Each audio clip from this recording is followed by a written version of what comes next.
بیان بازی کا آغاز جمعے کے روز ہوا جب امریکی صدر ڈونلڈ ٹرمپ نے ایک ریلی کے دوران امریکہ کی نیشنل فٹ بال لیگ کے کھلاڑیوں کو تنقید کا نشانہ بناتے ہوئے کہا کہ امریکہ کے قومی ترانے کے دوران احتجاج کرنے والوں کو ٹیم سے نکال پھینکنا چاہیے۔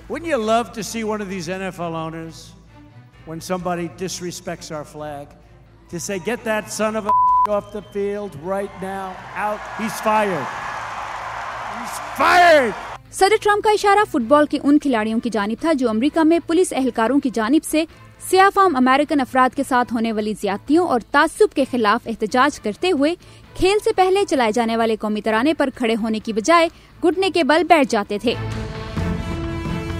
ہفتے کی صبح ٹویٹر کے ذریعے ایک اور پیغام دیتے ہوئے امریکی صدر نے اعلان کیا کہ جو کھلاڑی وائٹ ہاؤس میں ایک دعوت کا احتجاجاً بائیکاٹ کرنا چاہتے ہیں وہ ان کا دعوت نامہ واپس لے رہے ہیں۔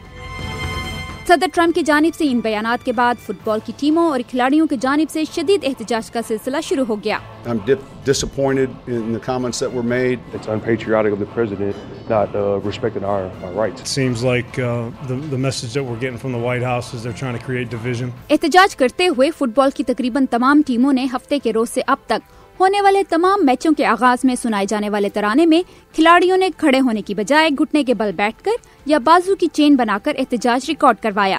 ان ٹیموں کے مالکان نے بھی کھلاڑیوں کا ساتھ دیا۔ احتجاج کا آغاز پاکستانی نژاد امریکی شاہد خان کی ٹیم جیکسن ویل جیگوار کی جانب سے ہوا، جب شاہد خان بازو کی زنجیر بنا کر اپنی ٹیم کے کھلاڑیوں کے ساتھ شانہ بشانہ کھڑے ہوئے۔ شاہد خان امریکی صدر ڈونلڈ ٹرمپ کے بڑے حمایتیوں میں سے ایک ہیں، لیکن نفرت اور تعصب پر احتجاج کرتے ہوئے وہ بھی میدان میں آ گئے۔ امریکہ میں جاری حالیہ تنازع امریکہ میں فٹ بال پسند کرنے والے ہر شخص کے لیے موضوع بحث بنا ہوا ہے۔